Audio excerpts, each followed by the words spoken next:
been out walking. I don't do that much talking these days. These days.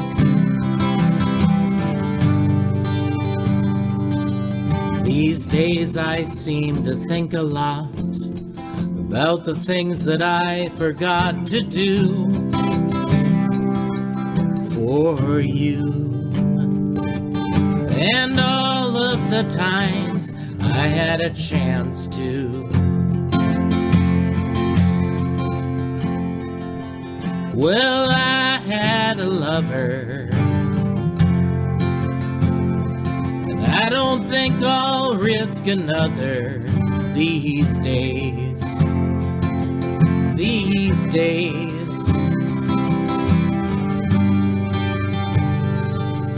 These days I seem to be afraid to live the life that I have made in song.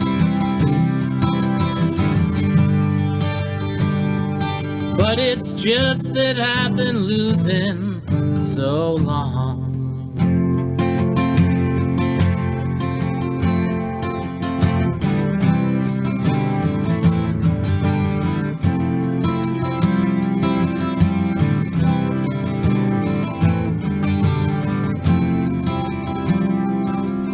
These days I sit on cornerstones, count the time in quarter tones till 10,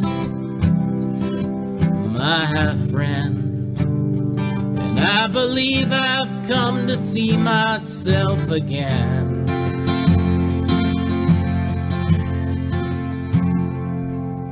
Well, I've been out walking.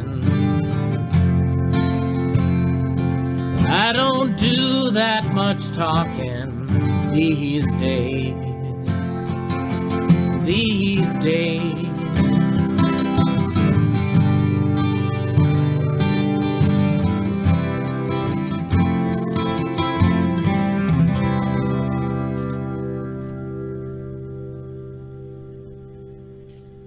Hi, this is Wyvern Blazewood, aka Why Not, and I'm here with Funky Freddy Republic for an interview.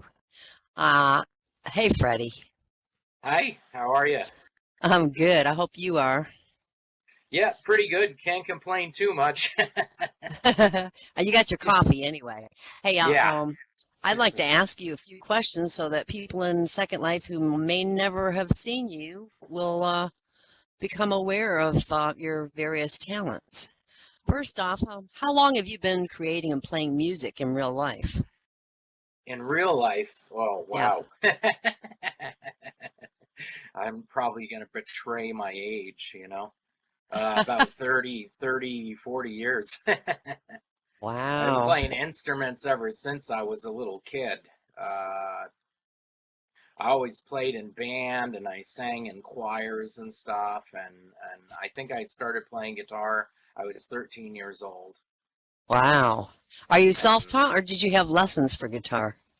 I had about a year or so of lessons from a private teacher. And he taught me a lot of theory and scales and stuff. Otherwise, it was pretty dry. So I kind of learned most things on my own. Although Mm-hmm.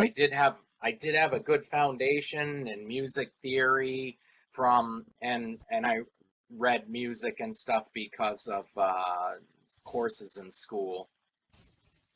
Well, how did you come to Second Life? How did you first discover Second Life? There was a musician named Monty and Gilruth, and I was in the party at the West Island of Montreal. On the West Island, let's see, I think it was St. Anne's.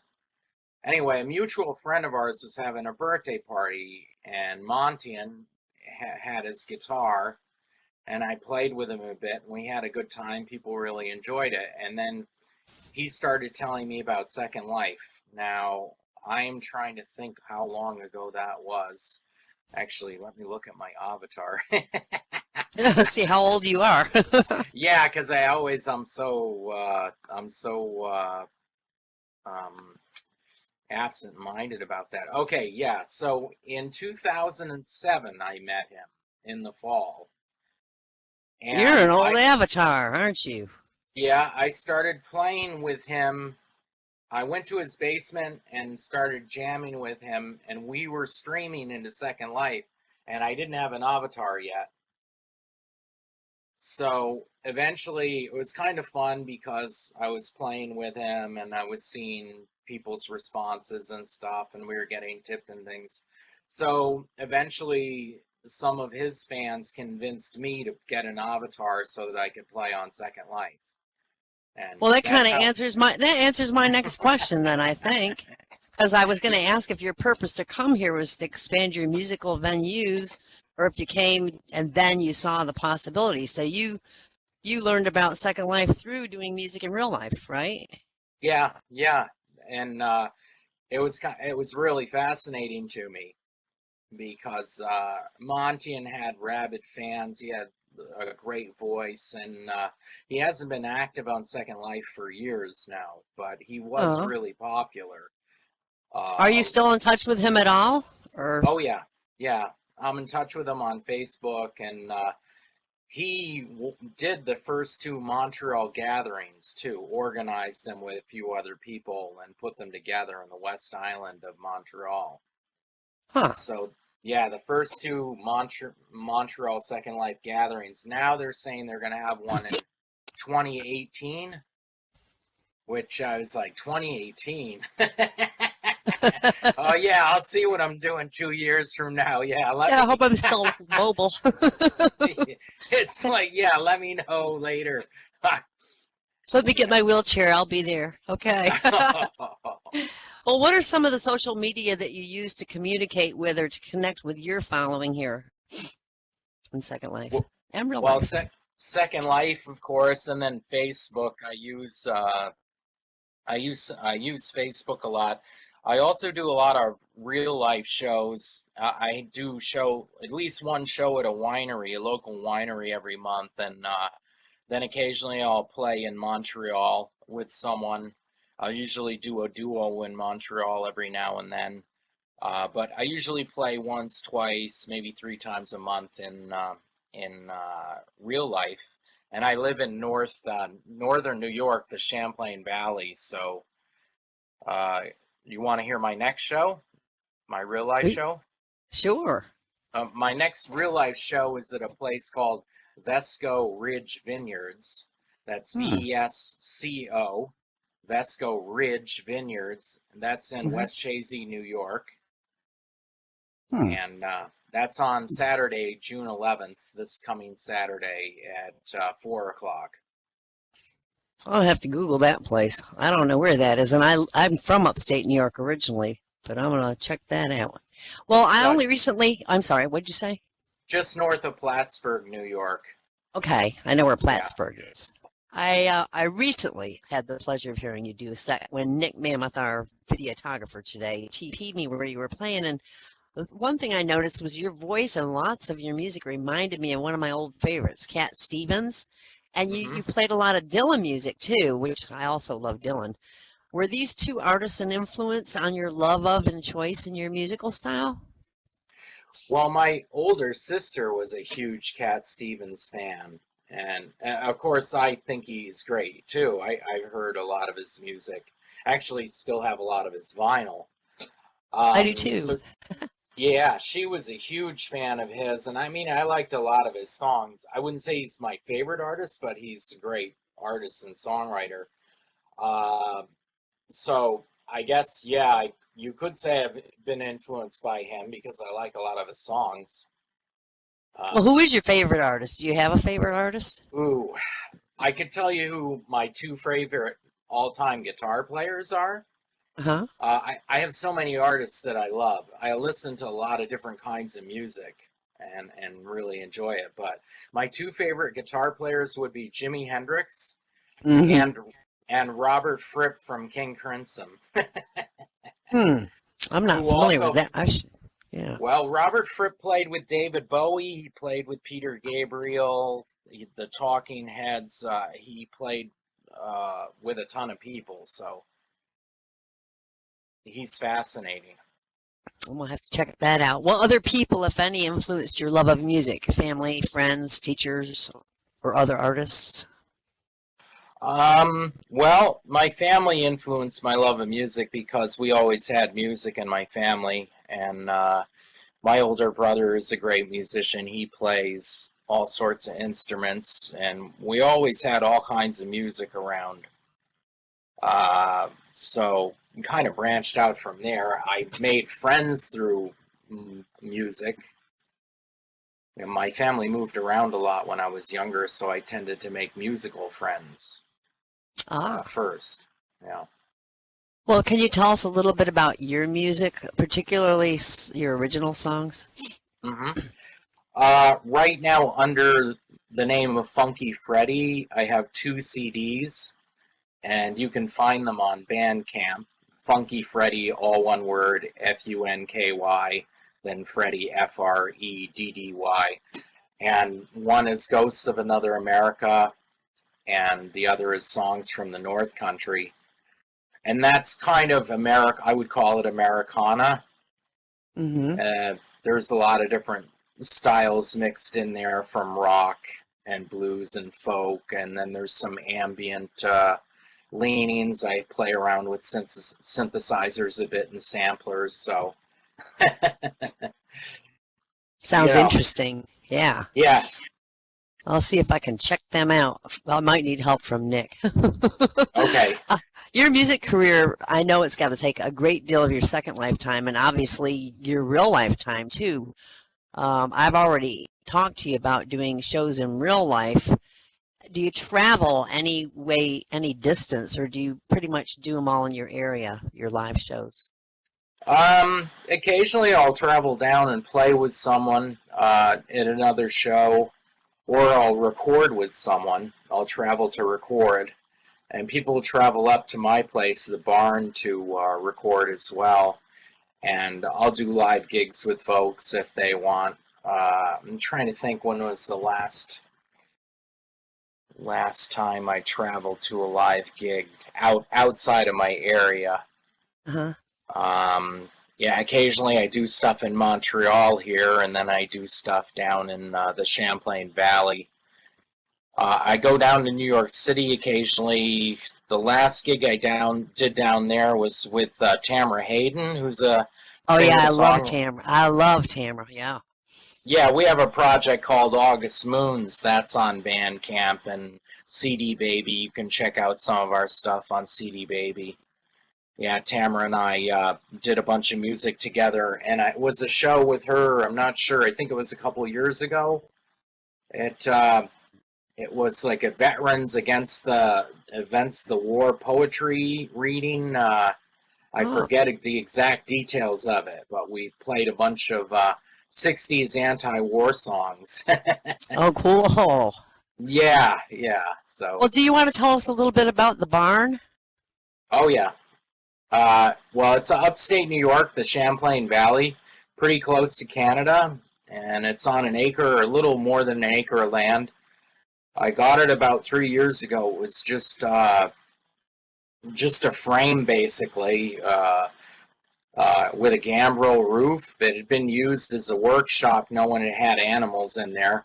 There was another couple buildings on the property that are falling down, or were falling down. And so we put water and electric. There was some minor electric in this place, but we ran some good water and electric, and basically built this place from the frame. And it's really beautiful now. It's 2 floors in this barn, and people like to come and play there and stay there. Oh, that's cool. They can stay there too? Well, I have a lot of bunk beds, and we have bunk beds. We have couches downstairs, and then also you can camp on the property. Oh, That is, sweet. if it's not 20 below 0 Fahrenheit or something. They'll come in the summertime. Yeah, Well, yeah. can you share some of your most memorable moments from your early days on Second Life? Something funny or scary or a proud moment even? Something that stands out in your mind from your first days on Second Life?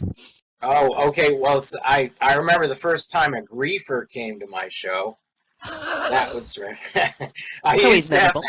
Yeah, I had no idea that, about griefers in Second Life, but I had this old G4 computer, which was, of course, it was great for its time, but then Second Life used to really suck on its resources, its CPU.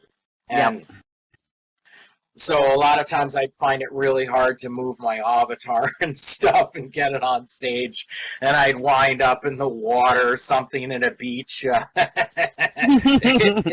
a beach venue. And one time I was playing this place called the Hummingbird Cafe, which was a really nice place for up-and-coming people in Second Life to play because it was always jammed. It was a tips-only venue, but it was really well run. In my opinion, Is it closed now? Yeah, it's closed. Oh. It's been closed for a while, but most tips-only venues, in my opinion, aren't run very well. Because and there are exceptions, but I haven't played any for a while. I generally don't do those because I don't have time to.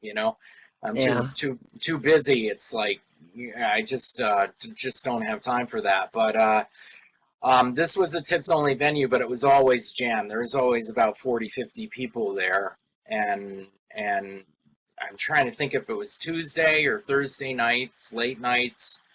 And it was always jammed, and so you would play there, and you always get a bunch of gigs, paying gigs out of it, because this is when Second Life was a lot smaller, the music scene. People would come and see the new artists. Well, I'm playing the Hummingbird, and I think I'm doing pretty well, and then all of a sudden, I was like, what did I do? My avatar's flying through blue and all these clouds or whatever. Oh, yeah. And I thought it was something with my computer because I had this G4, Well, a tosser? Yeah, it was a griefer hit me, They're just, they don't have enough to do, No. Oh, that's very memorable. But what about some of your proud moments? I know you have on your profile some award there I'm looking at. What's that all about? Oh yeah, the first song from my Ghosts of Another America CD, One Life, the first track on it, it won first place in the Virtual World Song Contest. Cool. I believe that was in 2010. They give any prize for that, or just some online stuff, acknowledgement, nothing, no money or anything like that. I wish, Yeah. But occasionally, in my earlier career, before I was ever on Second Life, I did write some music for Sesame Street, and I do the occasional video. I score the occasional video. You did for Sesame Street? Yeah, I wrote music for Sesame Street. If you go look at some of their older stuff, I scored a bunch of counting segments and some recycling stuff, and it was pretty funny, Oh, sweet. That's sweet. Yeah.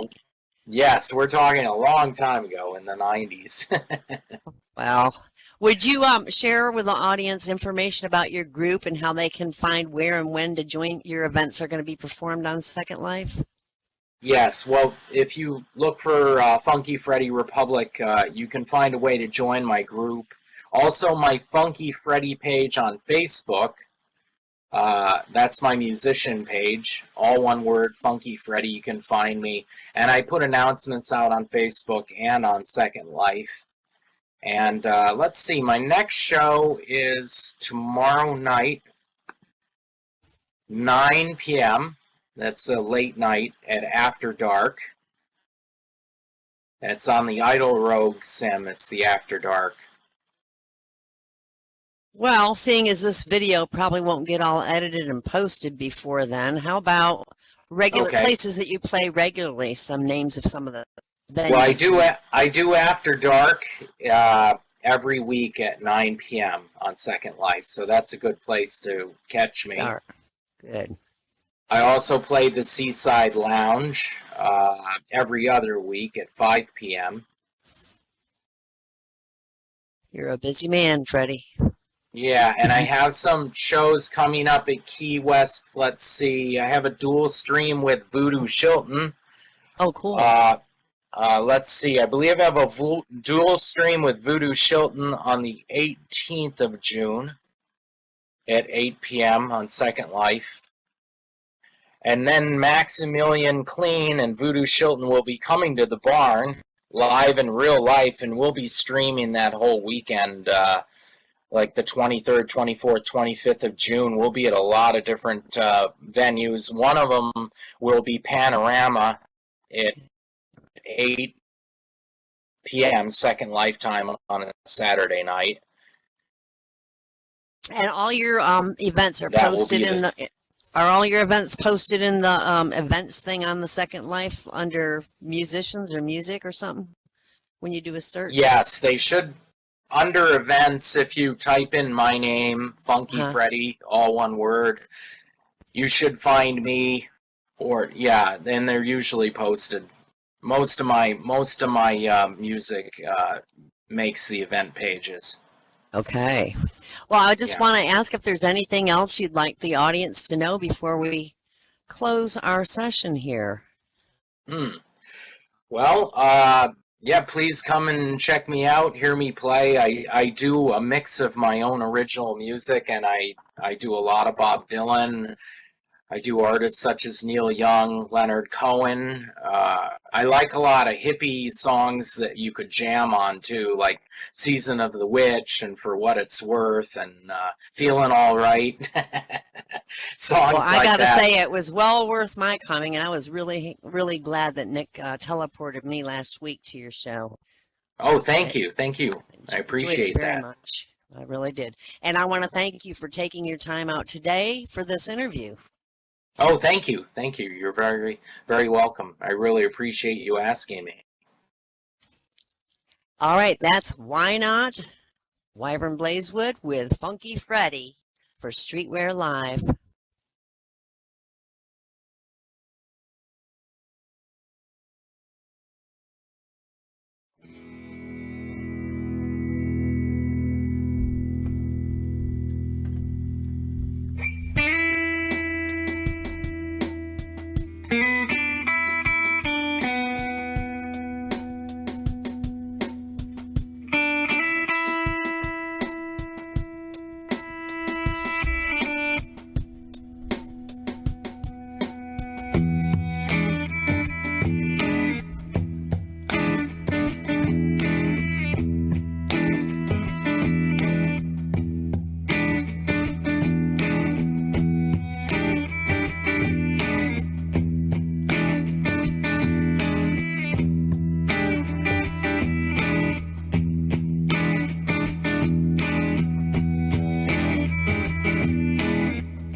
Good times.